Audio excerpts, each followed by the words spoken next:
Let's start today with the not guilty verdict the jury returned in the murder trial of George Zimmerman. A jury of 6 women found Zimmerman innocent of second-degree murder. Now, in the end, the jury felt that the prosecution failed to prove their case beyond a reasonable doubt, and so they acquitted Zimmerman. The defense won, despite the best efforts of the prosecution, who, in the words of Zimmerman's defense, wasted thousands of hours with delay tactics and withholding of evidence. Prosecutor Angela Corey, when asked afterwards why she failed to bring forward evidence of Zimmerman's head injuries, well, replied, said, why didn't we produce the photographs of George Zimmerman's injuries, the blood on the back of his head? Well, one of the reasons is because we didn't also produce the picture of his physician's assistant who said the cut was this big. So see, when you put together a case, you have to analyze all of it, not just what was going on right at the time of the crime. So those injuries, we believe, did not rise to great bodily harm. Children across this country, athletes, get injuries like that every day and go right back into the game. That's an or their insane parents kiss analogy. them after they've fallen off their bike and they go right back in. And the degree of injury is inconsequential in self-defense. And Angela Corey doesn't get the choice to withhold evidence. The public demanded that the state file charges. They did. The public demanded that the state put Zimmerman on trial. They did. The public demanded a fair trial, and they got one. Make no mistake. This was a tragedy. A young man was killed. A loss of life is always a tragedy, but not every tragedy is a crime. An honest jury, and for the progressives, 5 white women and 1 black woman, served for justice. Others, unfortunately, are serving for self. The usual race pimps out there demanding that the DOJ bring charges against Zimmerman, including the Reverend Al Sharpton, whose Christian name must be Reverend because the man isn't fit to shepherd a flock. You know, I wanted to go out and buy a new dress for guest hosting this week, and I wanted to stop in and check out this place I heard, you know, Freddie's Fashion Mart. Except I couldn't because Al Sharpton incited a riot and they burned it down. Sharpton, the NAACP, and these other entities, they've turned civil rights into a commodity. They make bank when groups of color don't get along. More strife, more money, more strife. If they really wanted a guilty plea, they would have called out the prosecution, whose bungle will be future textbook material on how not to supplant political motive for evidence in a case. How many Trayvon Martins are killed in Chicago every day? In my city, in St. Louis, a 9-year-old was shot in the head while just out enjoying Independence Day festivities with his family. Where's the outcry for black youth? Where's the outcry for black youth when study after study shows that we are losing entire generations of black youth to abortion? The left only cares about tragedies, apparently, when they involve little blonde-haired, blue-eyed children from Connecticut. Was the intensity of interest in the Zimmerman-Martin case a way to make up for all of the years the left ignored black children killed every day in Chicago, or Detroit, or St. Louis? A little Johnny-come-lately action, And now there are promises of riots.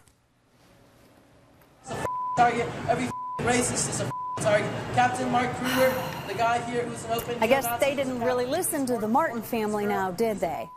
Because, see, this gentleman is Benjamin Crumb, the lawyer for the Martin family, who read a statement before the press after the verdict. In conclusion, for Trayvon to rest in peace, we must all be peaceful. Yeah, see, so much for listening to the Martin family. If you want to get mad at the media. Get mad at the laughable journalistic entity that literally whitewashes the news. Get mad at the race pimps who haven't visited cities like Chicago and Detroit and Houston and other cities where black youth are killed daily because there aren't any television cameras there. Get mad at the politicians who play hurt and rescue. They pass policies which disenfranchise their constituents of employment opportunity and the ability to become economically prosperous by killing industry. Get mad at the churches who are afraid to be beacons of light in the fog and take a loud and proud stance on responsibility, life, and marriage, all of the ingredients which build family units. Get mad at the Gosnells of the world who kill more black babies than white babies. If Zimmerman's last name was Gosnell, would Al Sharpton still be mad?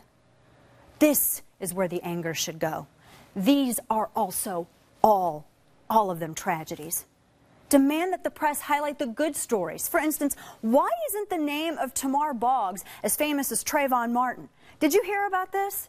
Boggs and his friends helped search for a missing girl after seeing her in a man's car. They followed it, the man freaked out, released the little girl, and Boggs took her to the police. This kid is a hero. Why isn't he famous for his actions? If I had a third son, I would want him to look and act like Tamar Boggs. Now, kind of related, late this past Friday night in the dry heat of Austin, the Texas state legislature stood for life. In the wake of the Kermit Gosnell House of Horrors that I mentioned, the Texas legislature decided to take action with HB 2. Now, House Bill 2 is just a simple, common-sense solution to the problems associated with the loosely regulated abortion mill industry, problems which have resulted in chop shops like Gosnell's. The bill, now law, prohibits abortion after 20 weeks. 5 months kind of seems like an inordinate amount of time to decide whether or not you're going to keep your baby. It's not like you're returning clothes or putting something on layaway. This isn't like buying a dress and wearing it to the party and then taking it back. In this case, once you choose to wear the dress, the choice has been made. You own the dress. If you didn't want this dress, now you shouldn't have gone shopping, tried it on, and purchased it. No takesies-backsies. Among the other things the new law outlines are new regulations for abortion mills, like doctors must be in the room with you when administering anesthesia, and they must have admitting privileges at a local hospital. These are all common sense solutions, right? No, feminist smash. They stomped into the Capitol, dragging their abortion survivor children to carry signs like this. Yeah, Mommy, what does this mean? Oh, and then this, too. They derive their empowerment from this sexual pejorative because they think it brings pleasure to a man to view them as such. That's called feminist irony. Oh, and don't forget, hail Satan.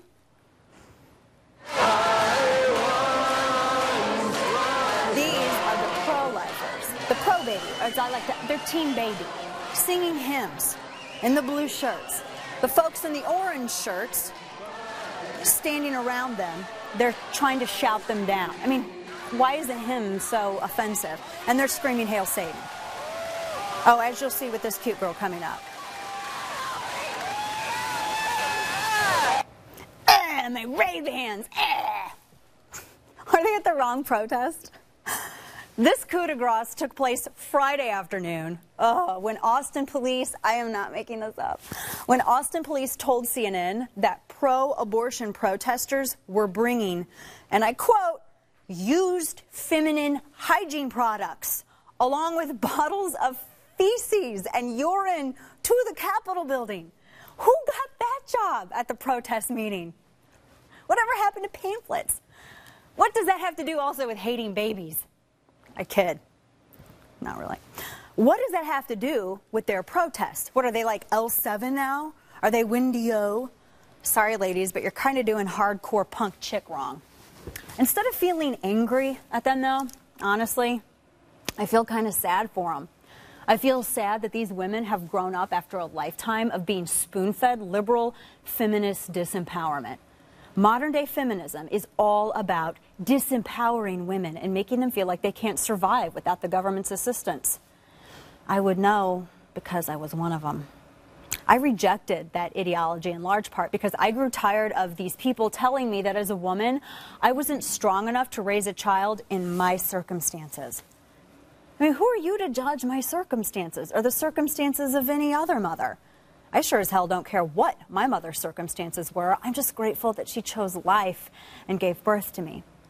You see, I get tired of hearing all of their excuses when it comes to the feminist inability to stand for the unborn. I was a broke, unwed student from a single-parent household when I became pregnant with my first child, so don't give me the excuses. And by broke, I don't mean, oh, I don't have the newest model of your car broke, or, oh, these are last season's clothes broke. I mean, I was broke like I can see through the rust hole in the back passenger side of my Buick Skyhawk broke. Like, thank heavens I got these writing scholarships to pay my way through college, otherwise I couldn't afford to go broke. I mean, my mom worked 3 jobs and I mostly lived in rural Missouri where my grandma had a party line until 1994 broke.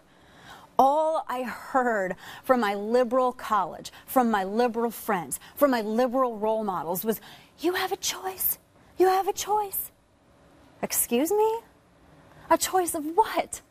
No, I made my choice when I chose to irresponsibly, and we know where babies come from, participate in a biblical activity without taking the necessary precautions.